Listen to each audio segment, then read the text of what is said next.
হুকুকুল ইবাদ সম্পর্কে পিছনের সপ্তাহে আলোচনা শুরু হয়েছে, আর আমি ওয়াদা করেছিলাম ইনশাআল্লাহ একটা পয়েন্ট নিয়ে আমরা এগিয়ে যাব। যেহেতু আজকের আমাদের সমাজের সবচেয়ে বড় খারাপি আর সবচেয়ে বড় লাপরওয়াহি যেটা হলো হুসনে মুআশারাতের দিক দিয়ে।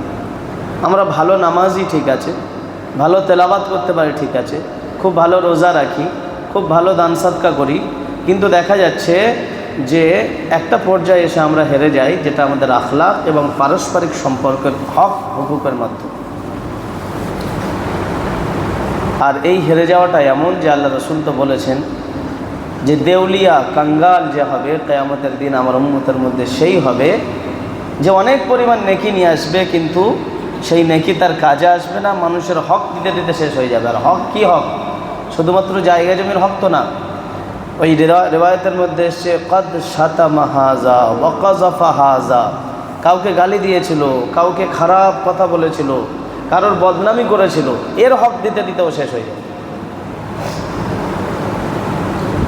তো একটা পয়েন্ট সম্পর্কে আসবে। আমাদের পিছনের সপ্তাহে কথা হয়েছিল যে আল্লাহ রাব্বুল আলামিন আমাদের যে পা থেকে নিয়ে মাথা পর্যন্ত শরীর দিয়েছেন, বডি দিয়েছেন, প্রত্যেকটা পার্টসের একটা হক আছে।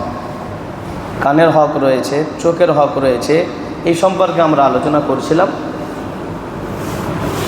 তো নিজস্ব একটা হক রয়েছে, ওয়ালি নাফসিকা আলাইকা হাক্কান ওয়ালি জাওজিকা আলাইকা হাক্কান ওয়ালি আইনিকা আলাইকা হাক্কান। তোমার বিবির প্রতি তোমার হক রয়েছে, তোমার নিজের শরীরের প্রতি হক রয়েছে। এই কারণে কেউ যদি ইচ্ছাকৃত নিজের শরীরে আঘাত করে, ইচ্ছাকৃত নিজের শরীরকে দাগ করে, কাটে, সেক্ষেত্রে সেটা হারাম। এই কারণেই যে পুরো শরীরের একটা হক রয়েছে, তার বিপক্ষে গেলে সেটা হলো জুলুম। আর আমি বলেছিলাম জুলুম কয় প্রকার বলেছিলাম? 3 প্রকার বলেছিলাম, মনে আছে কি? জুলমুন ইয়াগফিরুল্লাহ, একটা জুলুম আছে আল্লাহ মাফ করে দেন, যেটা বান্দা এবং আল্লাহর মধ্যে হয়ে যায়। অর্থাৎ আল্লাহর হুকুম ছিল নামাজ পড়া, ফট করে নামাজটা পড়তে পারিনি কোনো কারণবশত, কোনো নেকির কাজ বা কোনো হুকুম ছিল সেটা আমি করতে পারিনি, গুনাহ হয়ে গিয়েছে, পরে আবার তওবা করলাম। সেই সময়ে করা এটা তো আমার হুকুম ছিল, কিন্তু পরে করে নিলাম। ধরে নেন একটা নামাজ কাজা হয়ে গিয়েছে, পরে আমি আদায় করে নিলাম, নেওয়ার পরে আমি আল্লাহর কাছে তওবা করছি, আল্লাহ জোহরের নামাজটা জোহরের টাইমে পড়তে পারিনি, এই কারণে আপনি আমাকে ক্ষমা করে দেন, আমি কাজা আদায় করে নিচ্ছি। এই যে বান্দা এবং আল্লাহর মাঝখানে যে ভুলটা হয়ে যায়, গুনাহ কোনো কারণবশত, ভুলবশত, এই জুলুমকে আল্লাহ পাক মাফ করে দেন দয়া করলে, আল্লাহ পাকের রহম হলে। ওয়া যুলমুন লা ইয়াগফিরুল্লাহ, আর একটা জুলুম রয়েছে যে জুলুম আল্লাহ মাফ করেন না, সেটা কি? আল ইশরাকু বিল্লাহ, আল্লাহর সঙ্গে যদি কেউ শরীক করে। কোরআন কারীমের পরিভাষায় ইন্নাশ শিরকা লা যুলমুন আযীম, ইন্নাল্লাহা লা ইয়াগফিরু আন ইউশরাকা বিহি ওয়া ইয়াগফিরু মা দুনা যালিকা লিমান ইয়াশা। আল্লাহ বলছেন শিরক হলো এটা বিরাট বড় জুলুম, আর এমন একটা জুলুম, এই জুলম বা এই গুনাহ ব্যতীত আল্লাহ পাক সমস্ত কিছুকে মাফ করে দেন। তাহলে একটা জুলুম হলো লা ইয়াগফিরুল্লাহ, আল্লাহ মাফ করেন না। আর নাম্বার 3 জুলুম হলো জুলমুন ইন ইয়াগফিরুল ইবাদ ইয়াগফিরুল্লাহ, অর্থাৎ হাযা যুলমু ইয়াতাওয়াক্কাফু আলাল ইবাদ, ইয়াতাওয়াক্কাফু ফি মাআফিল ইবাদ, যে বান্দা যতক্ষণ পর্যন্ত মাফ না করে আল্লাহ রাব্বুল আলামিন সেটা মাফ দেওয়ার ফয়সালা করেন না। এই সমস্ত হকগুলো বান্দার সঙ্গে জড়িত, এমনকি নিজের নফসের সঙ্গে জড়িত, যে সম্পর্কে আমরা সহিহ বুখারীর রিওয়ায়াত এসেছিল হযরত আবু দারদা এবং হযরত সালমান ফারসির রিওয়ায়াত। এবং বর্তমান সময়ে আমরা বিভিন্ন কারণে, কোনো দুনিয়াবি ফায়দা নেই, আখিরাতের ফায়দা নেই, এমনি গল্প করতে করতে, এমনি রাস্তায় আড্ডা মেরে মেরে সারা রাত কাটিয়ে দিচ্ছি। আর এক সময় এমন আসছে যে আমার রোগে পরিণত হয়ে যাচ্ছে, আমার শরীর অসুস্থ হয়ে যাচ্ছে। আমি যে নিজের নফসের উপরে জুলুম করলাম, এর কিন্তু হিসাব আল্লাহর কাছে দিতেই হবে। সুম্মা লাতুসআলুন্না ইয়াওমাইযিন আনিন নাঈম, আল্লাহ রাব্বুল আলামিন বললেন অবশ্যই প্রত্যেকটা নিয়ামত সম্পর্কে তোমার থেকে জিজ্ঞাসাবাদ করা হবে। তোমার যে আমি চোখ দিয়েছিলাম তার কি হক আদায় করেছো? আর আমরা প্রত্যেকেই জানি, পিছনের সপ্তাহে কথা হয়েছিল জুলুম কাকে বলে। যে জিনিসের যে হক রয়েছে সে হক না দিয়ে অন্যথায় অন্য জায়গায় ব্যবহার করাকে জুলুম বলা হয়। আর জুলমু ওয়াযউশ শাইই আলা গায়রি মাহাল্লিহি, জুলুম বলা হয় যে কোনো একটা জিনিসের তার নিজস্ব হক না দিয়ে অন্য স্থানে ব্যবহার করাকে জুলুম বলা হয়।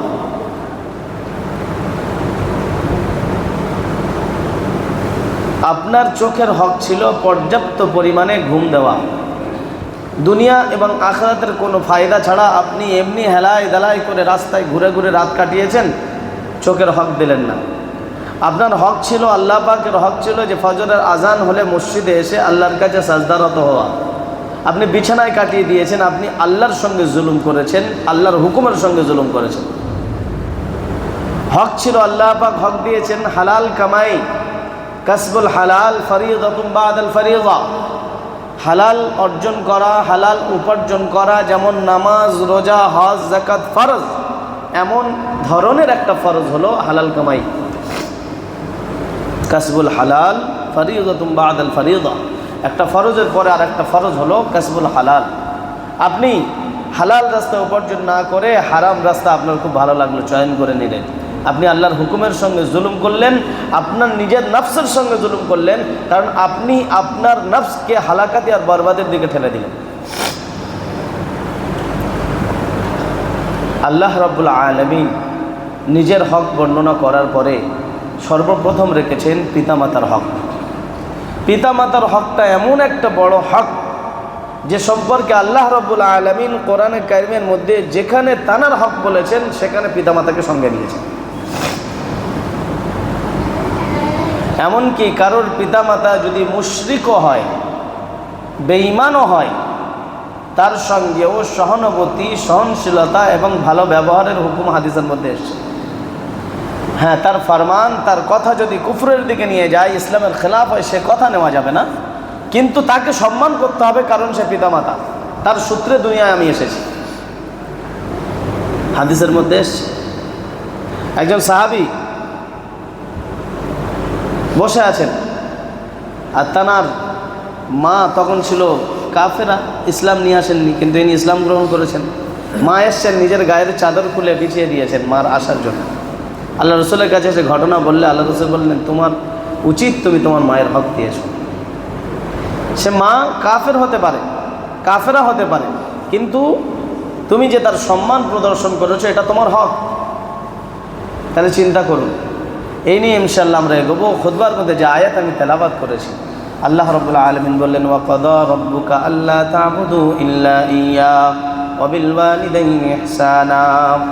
আল্লাহ বলছেন, ওয়া কাদা রাব্বুকা, তোমাদের রব ফয়সালা করে দিয়েছেন, আল্লা তা'বুদু ইল্লা ইয়্যা, একমাত্র তানারই ইবাদত করা হবে, অন্য কারোর ইবাদত আল্লাহ সহ্য করবেন না। যা কিছু করতে হবে সওয়াবের নিয়ত একমাত্র কার জন্য হবে? আল্লাহর জন্যে। খাজা বাবাকে খুশি করা, ওই বাবাকে খুশি করা, এই বাবাকে খুশি করা কোনো বাবা কিছু নয়। এমনকি আল্লাহর রসুলকে খুশি করার জন্য যদি শুধুমাত্র কোনো ইবাদত করা হয় সেটাও শিরক হয়ে যাবে, কারণ আল্লাহ ছাড়া অন্য কাউকে রাজি করার জন্য কোনো ইবাদত হয় না। ফামান কানা ইয়ারজু লিকা রাব্বিহি ফালইআমাল আমালান সালিহা ওয়া লা ইউশরিক বিইবাদাতি রাব্বিহি আহাদা। আল্লাহ রাব্বুল আলামিন বললেন, কেউ যদি আমার সঙ্গে মিলিত হতে চায়, ফামান কানা ইয়ারজু লিকা রাব্বিহি, নিজের রবের সাথে খুশি খুশি মিলবে আর আল্লাহ রাব্বুল আলামিন খুশি খুশি তাকে গ্রহণ করবেন, তাহলে কি করতে হবে? ফালইআমাল আমালান সালিহা, নেক কাজ করতে হবে। আর ওই নেক কাজের মধ্যে ওয়ালা ইউশরিক বিইবাদাতি রাব্বিহি আহাদা, আর রবের ইবাদতের সঙ্গে অন্য কাউকে কিঞ্চিত পরিমাণ শরীক করা যাবে না। নতুন বেইকে দেখে, নতুন কুটুমকে দেখে, নতুন বন্ধুকে দেখে, বড় একজন মানুষকে দেখে আমি নামাজকে দীর্ঘ করলাম, আমার মনের মধ্যে এই চিন্তাভাবনা আসলো যে ও আমাকে একটু ভালো বলবে, আমি হেভি নামাজ পড়ছি, এই হেভিটা আমার জন্য কিয়ামতের দিন জাহান্নামে যাওয়ার কারণ হবে, কারণ আমার ইবাদতের মধ্যে অন্যের খুশিকে আমি শরীক করলাম। বুঝে এসছে? এটাই হলো শিরক, এটাই শিরক। তো আল্লাহ রাব্বুল আলামিন বললেন, তোমার রব ফয়সালা করে দিয়েছেন আল্লাহ তা'বুদু ইল্লা ইয়্যা, একমাত্র আল্লাহ পাকেরই ইবাদত করতে হবে। তারপরে বলছেন ওয়া বিল ওয়ালিদাইনি ইহসানা, আর পিতামাতার সঙ্গে হুসনে সুলুক, সৎ ব্যবহার করতে হবে, ভালো ব্যবহার করতে হবে। ইহসান শব্দের অর্থ কি আর হক শব্দের অর্থ কি? পিতামাতার হক হলো তাকে ভালো পোশাক পরিধান করানো, তাকে খাওয়ানো, যথাযথ তার যে সমস্ত প্রয়োজন, যেমন আমি বাচ্চাবেলায় আমাকে তারা মিটিয়েছিলেন তেমন মেটানো। আর ইহসান শব্দের অর্থ হলো যে তাকে দেওয়ার আগে জিজ্ঞাসা করে নেওয়া তার পছন্দের জিনিস কোনটা। আমি প্রতিদিন সকালে করে আম্মাকে আব্বাকে ধরেন দই খাওয়াই, তার আগে জিজ্ঞাসা করে নেওয়া আম্মাজি আব্বাজি আপনার কি খেতে ইচ্ছা করছে, কি প্রয়োজন আছে, এই জিজ্ঞাসা করে নিয়ে আপনি যাবেন, এটা হলো হুসনে সুলুক, ইহসান, সুন্দর ব্যবহার। আপনি বাজারে আপনার পিতার হাত ধরে ছোটোবেলায় যখন ঈদের জামা কাপড় কিনতে গিয়েছেন, নিয়ত করে গিয়েছেন যে আব্বা আমার শুধু একটা জুতো আর একটা জামা কিনে দিলে হবে, আসার পথে দেখা যাচ্ছে 3 জোড়া করে হয়ে গিয়েছে। এটা পিতা আপনার সঙ্গে ইহসান করলেন, ইহসান। দরকার ছিল আপনার একটা, কিন্তু দিলেন 3টে, হয় না হয়নি? আপনি বললেন আব্বা চলো দোকানে যাও, 5 টাকার খাবার নেবো, বেশি নেবো না, দোকানে এসে 15-20 টাকা বিল হয়ে যাচ্ছে, হচ্ছে না হচ্ছে না? এই ব্যবহারটাই পিতামাতার সঙ্গে করতে হবে, যে তুমি যা চেয়েছো তাই দিয়েছি না, যা চেয়েছে তাই দিয়েছে, এটা তো হক, কিন্তু তার থেকে অধিক দেওয়া এটা হলো ইহসান। আল্লাহ পাক এটাই চাচ্ছেন, ওয়াবিল ওয়ালিদাইনি ইহসানা, পিতামাতার সঙ্গে হুসনে সুলুক করতে হবে, ইহসান করতে হবে। কেন? কারণ পিতামাতা এমন একটা জিনিস যার দ্বারাই দুনিয়াতে জান্নাত কিনে নেওয়া যায়। ইম্মা ইয়াবলুগান্না ইনদাকাল কিবারা আহাদুহুমা আও কিলাহুমা ফালা তাকুল লাহুমা উফফিন ওয়ালা তানহারহুমা ওয়া কুল লাহুমা কাওলান কারীমা। ইম্মা ইয়াবলুগান্না ইনদাকাল কিবারা আহাদুহুমা, তাদের দুজনের মধ্যে অর্থাৎ পিতা এবং মাতার মধ্যে কেউ যদি বয়স্ক হয়ে যান, ফালা তাকুল লাহুমা উফ, এমন ব্যবহার না করো তুমি যে তাদের মুখ থেকে উফ শব্দটা বের হবে। ওয়া কুল লাহুমা কাওলান কারীমা, আর তাদের সঙ্গে সুন্দর নরম ভাষায় কথা বলা। এই চুপ করো, এই পরে শুনছি, এরকম কথা না হয়, নরমভাবে কথা বলতে হবে। ওয়াকফিদ লাহুমা জানাহাদ যুল্লি মিনার রাহম, আর নিজের নম্রতার ডানাকে তাদের সামনে বিছিয়ে দাও। নম্রতার ডানা, একদম নরমভাবে তাদের সঙ্গে কথা বলা, নরমভাবে পেশ আসা, তাদের হুকুমকে এরকমভাবে না নেওয়া যে তাদের মুখ থেকে উফ শব্দ বার হবে। আর পিতামাতা যদি ইন্তেকাল হয়ে যায় বা পিতামাতা জীবিত আছেন, তাদের জন্য আল্লাহর কাছে সদা সর্বদা কী করবে? রব্বির হামহুমা কামা রব্বায়ানি সগীরা, আয় আল্লাহ আমার পিতামাতা আমার ছোটবেলায় যেমন আমাকে লালন পালন করেছেন, রহম করেছেন, করম করেছেন, আল্লাহ দুনিয়ায় আমার পিতামাতা বেঁচে আছেন, আপনি তাদের উপরে রহম করুন। যারা দুনিয়া ছেড়ে চলে গিয়েছেন পিতামাতা, আল্লাহ তাদের উপরে তুমি রহম করুন। এই দোয়া পিতামাতার জন্য করে। সেই বুখারী এবং সেই মুসলিমের মধ্যে রিওয়ায়াত এসেছে, পিতামাতার মধ্যে মায়ের সম্মানকে আল্লাহ কেমন বাড়িয়েছেন। হযরত আবু হুরায়রা রাদিয়াল্লাহু তাআলা আনহু রিওয়ায়াত, তিনি বলছেন জা রাজুলুন ইলা নবী সাল্লাল্লাহু আলাইহি ওয়াসাল্লাম ফাকাল, একজন ব্যক্তি আল্লাহ রাসূলের কাছে এসে জিজ্ঞাসা করলেন, মান আহাক্কুন নাস মিন হুসনিস সাহাবা, আল্লাহ রাসূল মানুষের মধ্যে যত মানুষ আছে সবার মধ্যে থেকে সবচাইতে উত্তম আমার সুহবত, আমার আখলাক কার সঙ্গে পেশ আসা দরকার? মান আহাক্কুন নাসি বিহুসনিস সাহাবা, ক্বালা রাসূলুল্লাহ সাল্লাল্লাহু আলাইহি ওয়াসাল্লাম উম্মুক, আল্লাহ রাসূল বললেন তোমার আম্মাজি, তোমার মা। তিনি বললেন সুম্মা মান, তারপরে কে? আল্লাহ রাসূল বললেন সুম্মা উম্মুক, আবার বললেন তোমার মা। তারপরে সেই ব্যক্তি জিজ্ঞেস করলেন সুম্মা মান, আবার কে? আল্লাহ রাসূল বললেন সুম্মা উম্মুক, আবার তোমার মা। চতুর্থবার তখন তিনি বললেন সুম্মা মান, আল্লাহ রাসূল বললেন আবুক, তোমার ওয়ালিদ। মায়ের যে কষ্ট, মায়ের যে বেদনা, মায়ের যে সন্তানের জন্য কষ্ট সহ্য করা, এটা পৃথিবীর কোনো মানুষের পক্ষে সম্ভব নয়।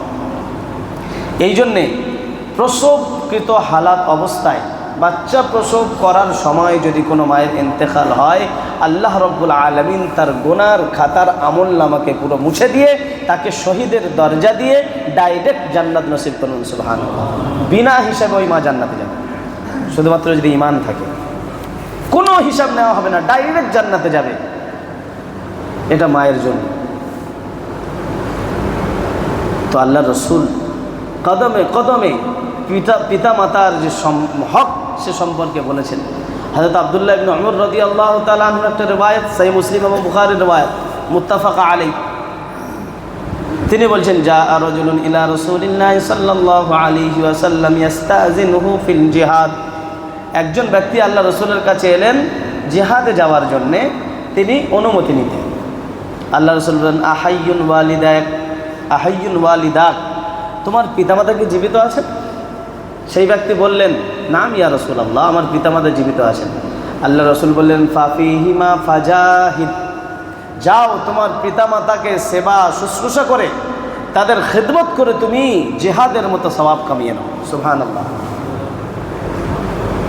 সুনানে নাসাইর মধ্যে একটা রিওয়ায়াত এসেছে, হযরতে মুআবিয়া জাহিমা আস-সালামি রাদিয়াল্লাহু তাআলা আনহু, সাহাবীর নাম ছিল মুআবিয়া আল জাহিমা আস-সালামি। মুআবিয়া ইবনে জাহিমা আস-সালামি ইনি নিজেই আল্লাহ রসুলের কাছে এসেছেন, এসে বলছেন যে আল্লাহ রসুল, আতাইতু, আমি আপনার কাছে এসেছি কিসের জন্য? যে উগদু মাআকা, যে আমি আপনার সঙ্গে আল্লাহ রাস্তায় জিহাদ করব, অর্থাৎ যুদ্ধে অংশগ্রহণ করব। ওয়াকাদ জিতু আস্তাশিরুকা, আর আমি আপনার থেকে পরামর্শ নিতে এসেছি যে আমি আপনার সঙ্গে যাব। এখানে দেখুন, আল্লাহর রসুলের সঙ্গে জিহাদের মতো বড় আমলে সমস্ত পরিবার পরিজন মাল দৌলত সব কিছুকে বিসর্জন দিয়ে পা থেকে নিয়ে মাথা পর্যন্ত প্রত্যেকটা অঙ্গ প্রত্যঙ্গ আল্লাহর জন্য বিলীন করার জন্য পুরো পাক্কা নিয়ত করে এসেছেন আল্লাহ রসুলের কাছে। আল্লাহ রসুল জিজ্ঞাসা করলেন, আহাইয়ুন উম্মুক, তোমার মা কি জীবিত আছেন? তিনি বললেন, নাম ইয়া রাসূলুল্লাহ। তখন আল্লাহ রসুল বললেন, ফাআলজিমহা ফাফিহিমাল জান্নাহ ফাসাম্মাল জান্নাহ, বা অন্য রিওয়ায়াতের মধ্যে এসে ফাআলজিমহা, তোমার মাতার সেবা, তোমার মাতার হক হুকুক আদায় করা, সেই সেবাকে তোমার জন্য তুমি লাজিম করে নাও, জরুরি মনে করে নাও, ফাসাম্মাল জান্নাহ, ওখানেই জান্নাত আছে। অন্য রিওয়ায়াতের মধ্যে এসছে তাহতা আকদামিল উম্মাহাত, আল জান্নাতু তাহতা আকদামিল উম্মাহাত, যে জান্নাত হলো মায়ের পায়ের নিচে আল্লাহ পাক রেখেছেন। তার মানে কি, মায়ের পা টিপে টিপে মায়ের সেবা করে মায়ের হক আদায় করে মাকে রাজি করে নাও, জান্নাতে যাবে। সুনানে তিরমিজির রিওয়ায়াতের মধ্যে আল্লাহ রসুল বলছেন, রিজাল রাব্বি ফি রিজাল ওয়ালিদ ওয়া সাখতুর রাব্বি ফি সাখতিল ওয়ালিদ, তুমি তোমার প্রভুকে, তোমার আল্লাহকে তুমি রাজি করতে চাও, তাহলে তোমার পিতাকে তুমি সন্তুষ্ট করে রাখো। তোমার পিতার সন্তুষ্টির মধ্যে মহান রবের সন্তুষ্টি লুকিয়ে আছে। ওয়া সাখতুল ওয়ালিদি ফি সাখতিল রব, আর তোমার পিতা যদি অসন্তুষ্ট হয় মহান রব অসন্তুষ্ট হয়ে যায়। সারা জীবন নামাজ পড়ে কপালে দাগ করে দিয়ে লাভটা কী হবে যদি পিতামাতা অসন্তুষ্ট থাকে? আমরা ঘটনা শুনিনি যে মাতার অবাধ্য তো নয়, কিন্তু মাতার কথা শুধু শোনেনি। হযরতে জুরাইজ রাহিমাহুল্লাহ, আল্লাহ রাসূল সাল্লাল্লাহু আলাইহি ওয়াসাল্লাম এই ঘটনা বর্ণনা করছেন সাহাবাদের সামনে। জুরাইজ নামাজে দাঁড়িয়ে আছেন, ওনার আম্মাজি ওনাকে ডাকছেন। জুরাইজ বলছেন, আয় আল্লাহ উম্মি ওয়া সালাতি, এদিকে আমার নামাজ ওদিকে আমার মা। জুরাইজ সাড়া দেননি, তিনবার মা ডাকার পরে কষ্ট পেয়েছেন। মা বললেন, তুমি কলঙ্কিত হও, কোনো দোষে দোষী হও। তো জুরাইজ হঠাৎ একটা সময় আসলো, বিরাট বড় আল্লাহর ওলি, কিন্তু মায়ের কথা তিনি শোনেননি অন্য কোন দুনিয়াবি কারণে, হ্যাঁ, বিবির কথার কারণে টিয়া পাখিকে রাজি করতে গিয়ে ওদিকে মাকে অসন্তুষ্ট। হ্যাঁ, যে তোমাকে দুনিয়াতে নিয়ে আসলো তার গুরুত্ব মোটে নেই। সামান্য একটা কে আপনার বিবি হয়ে এসেছে, হতে পারে আজকে চলে যাবে, কিয়ামতের দিন তো বিবি চিনবেও না। হ্যাঁ, পিতা মাতার অসন্তুষ্টতা, বিবি তোমাকে এই বলেছে, দাঁড়াও বাম্মাকে আমি দেখে নিচ্ছি, তোমাকে এই বলেছে। উচিত কি ছিল যে তোমার আসপর্দা হলো কি করে তুমি আমার মা এবং বাপের সামনে কথা বলেছো? তুমি আমাকে শোনাতে পারতে, আমি জিজ্ঞাসা করতাম। এটা যদি কোনো স্বামীর মধ্যে না থাকে, সে স্বামী নয়, সে গাঁড়ল। কথাটা শুনতে খারাপ লাগলেও হাদিস আছে, আমি পরে বলছি। তো যে কথা বলছিলাম, হযরত জুরাইজ পরে একসময় কলঙ্কিত হলেন। কিভাবে? পাশের গ্রামের একটা নারী সে গর্ভবতী হলে না, তার সদ্যপ্রসব শিশু বাচ্চা প্রসব হলো, মেয়েটা তো বিবাহ হয়নি, কুমারী মেয়ে, সবাই আওয়াজ তুলেছে, মেয়েটা ভয়ে কার নাম করলো? জুরাইজ রহমাতুল্লাহ আলী, অত বড় আল্লাহওয়ালা, তার নাম দিল যে উনি আমার সঙ্গে এই খারাপ ব্যবহারটা করার কারণেই বাচ্চা হয়েছে। গ্রামের মানুষ এসে ঘর দৌড় সব ভাঙাচোরা করলো, মারপিট করলো, করার পরে জুরাইজ রহমাতুল্লাহ বললেন যে আমি এর প্রমাণ দিতে চাই, যার সঙ্গে আমার বন্ধুত্ব, যার সঙ্গে আমার সম্পর্ক, সে যদি ওই বাচ্চার জবান থেকে বলিয়ে দেয় তাহলে তোমরা খুশি হবে? সবাই বলল হ্যাঁ, ওইটুকু বাচ্চা সবে আজকে জন্মগ্রহণ করেছে, কথা বলবে কি করে? জুরাইজ বললেন চলো আমাকে নিয়ে চলো। নিয়ে যাওয়ার পরে ছোট্ট বাচ্চার দিকে আঙুল ইশারা করে আল্লাহর কাছে বললেন, আল্লাহ আমার সম্পর্ক যদি তোমার সঙ্গে থাকে, পৃথিবীর কোনো আলামত, পৃথিবীর কোনো কারুকার্য কোনো জায়গায় কাজে আসবে না, আপনি এই বাচ্চার জবান থেকে বলিয়ে দেন যে জুরাইজ নিষ্পাপ, জুরাইজের সঙ্গে কোনো সম্পর্ক করেনি। বাচ্চা আল্লাহর হুকুমে ওই একদিনের বাচ্চা কথা বলা শুরু করলো যে আমার বাপ এই জুরাইজ নয়, আমার বাপ হলো ওই একটা রাখাল যে ওই জঙ্গলে বকরি চড়াচ্ছে। গ্রামের মানুষ এবার পায়ে ধরে জুরাইজের কাছে ক্ষমা চাইছে যে আমরা ভুল করেছি, আমরা তোমার বাসা বাড়ি আরো সুন্দর সোনা দিয়ে বানিয়ে দেবো। বললেন সোনা দিয়ে বানানোর কোনো দরকার নাই, এই ঝুপড়ি ঘরে থেকে আমি আল্লাহর সঙ্গে সম্পর্ক করেছি, আমাকে ওই কাঁটা আর খেজুর পাতার যে ঘর ছিল ওই ঘর বানিয়ে দাও। সুবহানাল্লাহ। তারা দুনিয়া কিছু ছিল না, এই জন্য দুনিয়ার কোনো জিনিস তাদেরকে কোনো ক্ষতি করতে পারেনি। ব্যাস, কিন্তু এখানে একটা জিনিস বোঝার যে মায়ের ডাক শোনেনি নামাজের মধ্যে থাকার কারণে। হুকুম হলো নফল নামাজ যদি হয়, যদি বাম্মা ডাকে বা এমন কোনো পরিস্থিতি আসে যে নামাজ ভাঙা জরুরি, সে জায়গায় আপনি ভাঙতে পারেন, এটা হলো হুকুম, ফতোয়া। বড় আল্লাহওয়ালা ছিলেন, ওনার কাছে ওটা মঞ্জুর হয়নি। হজরত ওয়াইস আল কারনি রহমাতুল্লাহ আলাইহি ইয়ামানে বাড়ি। আল্লাহ রসুল সাল্লাল্লাহু আলাইহি ওয়াসাল্লাম সাহাবাদেরকে বলছেন ওয়াইস আল কারনি বলে একজন মানুষ আসবে মদিনাতে, আমি যদি না থাকি সাহাবাই কেরামদেরকে বলছেন তোমরা তানার থেকে দোয়া নিও। কে নিও? দোয়া নিও। রসুলের পরে সাহাবাদের মর্যাদা ছাড়া অন্য কারো মর্যাদা এত বেশি হতে পারে না। তা সত্ত্বেও আল্লাহ রসুল বললেন ওয়াইস নামে একজন ব্যক্তি ইয়ামান থেকে মদিনায় আসবে, সে এখনো আসতে পারেনি। কেন আসতে পারেনি? কারণ তানার মা দুনিয়াতে ছিল, তিনি মায়ের সেবা করার কারণে মদিনায় আসেননি। তিনি বলছেন যতদিন আমার মা বেঁচে আছে আমি মাকে ছেড়ে কোথাও যাব না। তার সম্মান আল্লাহ কেমন বাড়িয়েছেন। সাহাবাই কেরামদেরকে আল্লাহ রসুল বলে যাচ্ছেন যে তার থেকে তোমরা দোয়া নিও, মায়ের সেবা করার কারণে। কত বড় আল্লাহর ওয়ালা। আল্লাহ রসুলের সঙ্গে মোলাকাত হয়নি, আল্লাহ রসুল আগে থেকে বলে দিয়ে যাচ্ছেন অমুক ব্যক্তি আসবে, তার কাছ থেকে তোমরা দোয়া নেবে। হযরত ওমর ফারুক, হযরত ওমর ইবনে খাত্তাব রাদিয়াল্লাহু তাআলা আনহু থেকে রিওয়ায়াত, সেই বুখারীর রিওয়ায়াত। বলুন তো দেখি, তিনি সাহাবী তো নন, তিনি রসুলকে দেখেননি, রসুলের কাছে আসেননি, মদিনা আসতে পারেননি, কারণ একটাই, মায়ের সেবা করার কারণে। আর আজকে আমরা মাকে রাখি পাশের দাবায়, আমার ঘরে এসি আর মায়ের ঘরটা একদম সিঁড়ির নিচে, কি করে সম্ভব? কিন্তু একটা দিন তো এমন ছিল, রাত্রেবেলা পুরো বিছানা ভিজে, মা ভিজে জায়গায় শুয়ে আমাকে বুকে করে গরম জায়গায় রেখেছিল। হ্যাঁ, মায়ের নিচের ওড়নাটা খুলে আমাকে শুকনো জায়গায় রেখেছিল। হ্যাঁ, মা কাজ করছে, আধা কাজ হয়েছে আধা বাকি, এমন অবস্থায় আমি চিৎকার দিলাম, কান্না করলাম, মা দৌড়ে এসে কোলে নিয়ে আমাকে থামানোর জন্য দৌড়ে আসলো, ওদিকে কাজ ফেলে দিয়ে। আর আজকে আমি মা বাপকে বলি কাজ আছে, ব্যস্ত আছি, পরে আসছি। হ্যাঁ, দুনিয়ার জমিনে সবচেয়ে বেশি ক্ষতি যদি কেউ করে, নিজের ব্যবসা বাণিজ্য এবং নিজের জানমালের ক্ষতি, সে ক্ষতি শুধুমাত্র পিতামাতার অসন্তুষ্টির কারণে হয়, অন্য কিছু না। আর দুনিয়ার মধ্যে সবচেয়ে লাভবান সেই ব্যক্তি হয় যে পিতামাতাকে খুশি রাখে। সহিহ বুখারীর রিওয়ায়াত, 3 যুবক একটা জায়গা দিয়ে সফর করছিলেন, করতে করতে রাত্রে বিরাট অন্ধকার এবং মানে তারিখই ছেয়ে এসছে। তারা কি করলো, একটা গুহার ভিতরে লুকিয়েছেন। গুহার ভিতরে ঢোকার পরে হঠাৎ দেখা গেল একটা এত বড় পাথর ওই উপর থেকে পড়ে গুহার মুখটা আটকে গিয়েছে। 3 জনের ঠেলে সরানো সম্ভব নয়, কোনো মতে সরছে না। তখন তারা দেখলো এর ভিতরে মৃত্যু ছাড়ার কোনো রাস্তা নাই, কারণ কেউ তো জানবেও না যে আমরা এর ভিতরে আছি, আর এই যে পাথর আমাদের 3 জনের পক্ষে ঠেলে সরানো সম্ভব নয়। গুহার মধ্যে আটকে পড়েছেন। হঠাৎ 3 জনের মধ্যে মাথার মধ্যে কথা আসলো যে দেখো, আমরা যে নেক কাজ কোনো না কোনো দিন করেছি, যে নেক কাজটা আল্লাহর জন্য করেছি, একটাই হোক, সেই নেক কাজের ওসিলা আল্লাহর কাছে দোয়া চাওয়া হোক। একজন দোয়া করলেন, আয় আল্লাহ, আমি জিন্দগিতে কিছু করি আর নাই করি, একটা সময় আমার ব্যভিচারের সময় এসছে, আমি ব্যভিচার করতে গিয়েছি, এমন অবস্থায় তোমার ভয় আমার দিলের মধ্যে এসছে, আমি সব ছেড়ে দিয়ে ইস্তিগফার করে দৌড়ে চলে এসেছি, তোমার জন্য করেছি আল্লাহ। ওই আমলটা যদি তোমার পছন্দ হয় তুমি একটু আমাদেরকে এখান থেকে নিষ্কৃতি দান করো। আল্লাহ রাব্বুল আলামিন পাথরকে হুকুম করলেন, পাথর একটু সরে গেল। আরেকজন ব্যক্তি 3 বন্ধুর মধ্যে সে বলল, আল্লাহ, একটা সময় এমন ছিল যে আমি মানুষদেরকে কাজ করিয়েছিলাম আর তাদের পারিশ্রমিক সবাইকে দিয়ে দিয়েছিলাম।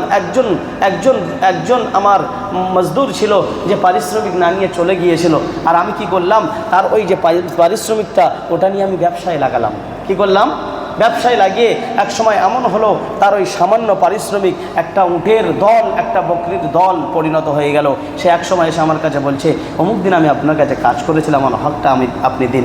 তখন আমি বললাম, এই যে বকরির পুরো দল, এই যে উটের পুরো দল, এটা সম্পূর্ণ তোমার। সে মজদুর বলছে, আমার সঙ্গে আপনি মাজাক করবেন না, আমি যতটুকু কাজ করেছিলাম অতটুকু দেন। এই ব্যক্তি বলল, আমি আল্লাহর জন্যে, আল্লাহকে খুশি করার জন্যে তোমার ওই পয়সাটা নিয়ে রোজগারে লাগিয়ে সম্পূর্ণ রোজগার সব তোমার জন্যই আমি রেখেছি, তুমি নিয়ে যাও। আল্লাহ রাব্বুল আলামিন খুশি হলেন, খুশি হয়ে ওই আমলের কারণে পাথরটা আরেকটু সরে গেল।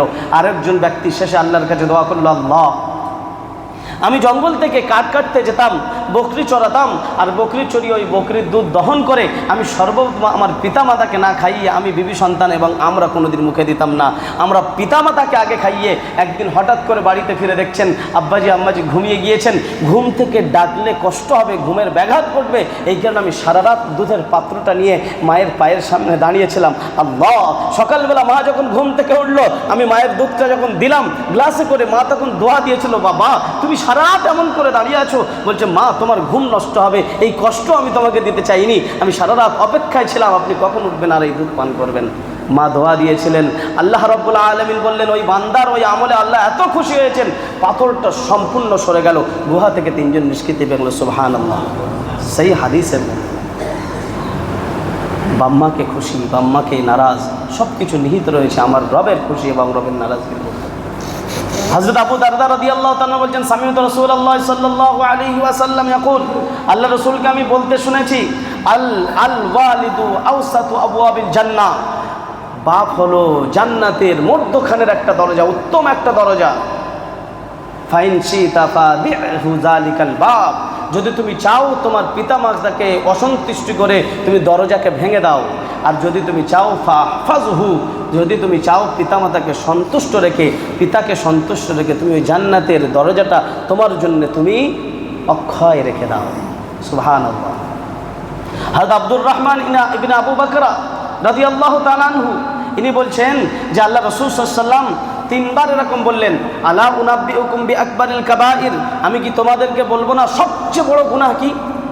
সালাসান, 3 বার আল্লাহ রসুল বললেন। সাহাবাই কেরাম বললেন, বালা ইয়া রাসূলুল্লাহ, আল্লাহ রসুল অবশ্যই বলুন।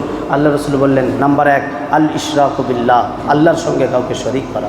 নাম্বার 2 উকুকুল ওয়ালিদাইন, পিতামাতার অবাধ্যচরণ করা, পিতামাতাকে কষ্ট দেওয়া, পিতামাতার সঙ্গে অসৎ ব্যবহার করা। তারপর আল্লাহ রসুল এরকম টেক দিয়ে বসেছিলেন, রাবি বলছেন জালাসা ওয়াকানা মুত্তাকিআন, আল্লাহ রসুল এমন টেক দিয়ে বসেছিলেন, ভালো করে বসলেন, বসার পরে বারবার বলছেন আলা ওয়া কাউলুজ জুর, আলা ওয়া কাউলুজ জুর, আলা ওয়া কাউলুজ জুর। তিনি বারবার বলছেন মিথ্যা গাওয়াহি, মিথ্যা কথা, মিথ্যা গাওয়াহি, মিথ্যা কথা। সাহাবাই কেরাম বলছেন, আল্লাহ রসুল বলেই যাচ্ছেন, থামছেন না। আমরা ভাবলাম পুরো রাত এমনভাবে হয়তো পার হয়ে যায়। মিথ্যা কথা, মিথ্যা সাক্ষ্য দেওয়া, 2 টাকার জন্যে, 2 পয়সা সম্মানের জন্যে বিচারের জায়গায় বসে আমি মানুষের সঙ্গে গাদ্দারি করছি, একজনের হয়ে ফয়সালা করছি আর আরেকজনের বিপক্ষে দিচ্ছি শুধুমাত্র সম্পর্কের কারণে। খোদার কসম, কিয়ামতের দিন আল্লাহ রাব্বুল আলামিন আপনাকে ওরকম অপমান অপদস্থ করবেন সব মানুষের সামনে। আজকের সঠিক বিচার হয় না, সঠিক বিচার হয় না, মুখে তালা পড়ে যায়, একটা হক কথা বলার মতো ক্ষমতা থাকে না, শুধু সম্পর্কের কারণে আর সামান্য সম্মানের কারণে চোখ মেরে দিল, হয়ে গেল বিচার। এ কিসের বিচার?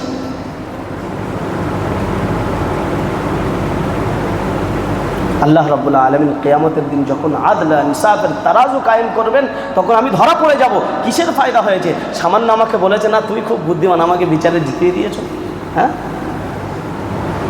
খবরদার, মিথ্যা গাওয়াহি, মিথ্যা সাক্ষ্য, এর থেকে অবশ্যই বাঁচতে হবে। আল্লাহ রসুল এমন পরিস্থিতিতে বসে গিয়ে বারবার বলেই যাচ্ছেন। আর একটা হাদিস আমরা শুনি, পিতামাতার সঙ্গে যারা অসৎ ব্যবহার করি, হযরত আব্দুল্লাহ ইবনে উমর রাদিয়াল্লাহু তাআলার রিওয়ায়াত সুনানে নাসাই এবং মুসনাদে আহমদের মধ্যে এসেছে। আল্লাহ রসুল বলছেন, সালাসুন লা ইয়ানজুরুল্লাহু ইলা ইয়াউমিল কিয়ামাহ, 3 জন ব্যক্তি এমন আছে কিয়ামতের দিন আল্লাহ তাদের দিকে তাকাবেনই না, দেখবেনই না, এত নারাজ থাকবেন। নাম্বার 1, আকুল লিওয়ালিদাইহি, যে ব্যক্তি পিতামাতাকে অসন্তুষ্ট করে রেখেছে, পিতামাতাকে কষ্ট দিয়েছে। নাম্বার 2, আল মারআতুল মুতারাজ্জিলা, ওই নারী যে পুরুষ সাজতে চায়। আজকে আমার ঘরের নারী আমরা ড্রেসের খেয়াল রাখি না, ছেলেদের মতো জামা কাপড় পরাচ্ছি। খোদার কসম বলছি, আল্লাহর কাছে পাকড়াও হতে হবে। হযরত আব্দুল্লাহ ইবনে আব্বাস রাদিয়াল্লাহু তাআলা একটা রিওয়ায়াত আছে, লাআনা রাসূলুল্লাহ সাল্লাল্লাহু আলাইহি ওয়াসাল্লাম ওয়া লাআনাল্লাহ, আল্লাহ এবং তার রাসূলের লানাত আছে, ওই অভিশাপ আছে ওই নারীর উপরে। আল মুতাশাব্বাহাত মিনান নিসা বির রিজাল, ওই সমস্ত নারী যারা পুরুষদের মতো সাজে, পুরুষদের মতো সাজতে চায়, চুলও কাটে পুরুষদের মতো, লেবাসও পরে পুরুষদের মতো, ওই সমস্ত নারীর উপরে আল্লাহ এবং তার রাসূলের লানাত আছে, অভিশাপ আছে। আল মুতাশাব্বাহিনা মিনার রিজালি বিন নিসা, আর ওই সমস্ত পুরুষ যারা মহিলাদের মতো সাজে, নাউজুবিল্লাহ। মহিলাদের হুকুম হলো টাকনুর নিচে কাপড় পরা। এখন পুরুষরা ঝুলিয়ে ঝুলিয়ে যাচ্ছে, রাস্তায় বকরির পেশাব পানি সব ওই প্যানে লাগছে। আর মহিলাদের হুকুম ছিল টাকনুর নিচে পর্যন্ত ঢেকে দেওয়া। ওরা এখন ছেলেদের মতো এখন কালো একটা কার করছে, কার পরা দেখাচ্ছে, হাফ পিডলি পর্যন্ত খুলে রেখে। নাউজুবিল্লাহ মিন জালিক, হচ্ছে না হয়নি? একেই বলে ছেলেদের তাসবিহ, ছেলেদের মতো সাজা, ছেলেদের মতো যে সমস্ত মেয়ে সাজে। নাম্বার 2। নাম্বার 3, আর ওই ব্যক্তির দিকে আল্লাহ পাক তাকাবেন না যে তার পিতামাতার উপরে লানত করে, পিতামাতাকে খারাপ কথা বলে, পিতামাতাকে খারাপ বলে লোকের সামনে। বলে আমার বিবির সব দোষ, বাম্মা যা করে তোরা শুনলে তোদের মাথা খারাপ হয়ে যায়, তোদের বাম্মা হলে মধ্যে ভাত দিতি। পিতামাতার অসম্মান করে মানুষের সামনে। আল্লাহর রাসূল বলছেন যে আর একজন ব্যক্তি হলো দাইয়ুস। যে দাইয়ুস কাকে বলা হয়? যে নিজের ফ্যামিলি গুনাহে লিপ্ত আছে, তা সত্ত্বেও তার মনের মধ্যে কোনো সাড়া জাগে না, এই ব্যক্তি হলো দাইয়ুস। আল্লাহ রাসূল কিয়ামতের দিন তার দেখবেন না। বিবি, আমি এদিকে বুঝতে পারছি মোবাইল নিয়ে নটর পটর হচ্ছে, আমার বলার মতো ক্ষমতা নেই। আমি বুঝতে পারছি বিবি মুখ খুলে বাইরে বাজারে ঘুরছে আর অন্য পরপুরুষের সঙ্গে কথা বলছে, আমি বারণ করলাম না, আল্লাহর কাছে হিসাব দিতে হবে। আমি হলাম দাইয়ুস। আমার মেয়ে টিকটক করছে, ভিডিও বানাচ্ছে, আর সেই ভিডিও বিভিন্ন পুরুষরা দেখছে আর লাইক কমেন্ট বিরাট খুশি, আর আমি বাপ, আমার মেয়ে খুব ভালো ভিডিও বানাচ্ছে, এই বাপ হলো দাইয়ুস। আল্লাহ রাসূল বলছেন কিয়ামতের দিন আল্লাহ রাব্বুল আলামিন ওই ব্যক্তির দিকে তাকাবেন না। আল্লাহ রাব্বুল আলামিন আমাদের সকলকে বোঝার তৌফিক দান করুন। যাদের পিতামাতা দুনিয়াতে আছে, আমরা বাপ মায়ের সেবা করে যতটুকু হোক, যাদের মারা গিয়েছে কমসে কম প্রতিদিন কিছু সূরা তেলাওয়াত করে, কিছু তসবিহ তেলাওয়াত করে তাদের জন্য আল্লাহর কাছে ক্ষমা ভিক্ষা চাই। যদি তাদের ক্ষমা হয়ে যায় তাহলে পিতামাতার হক কিছুটা আদায় হবে। যাদের পিতামাতা জীবিত আছেন, খোদার কসম করে বলছি, যা ভুল হয়েছে আমরা যদি পায়ে হাতে না ধরে তাদের থেকে মাপ না চেয়ে নিতে পারি, আমাদের জীবন বরবাদ হয়ে যাবে। হাদিসের মধ্যে এসছে যে আল্লাহ পাক কোনো গুনার সাজা কিয়ামতের জন্য নির্ধারিত করে রাখেন, কিন্তু পিতামাতার সঙ্গে যদি কেউ অসৎ ব্যবহার করে তার সাজা কিয়ামতের জন্য দেরি করেন না, দুনিয়াতেও দিয়ে দেন। নাউজুবিল্লাহ মিন যালিক।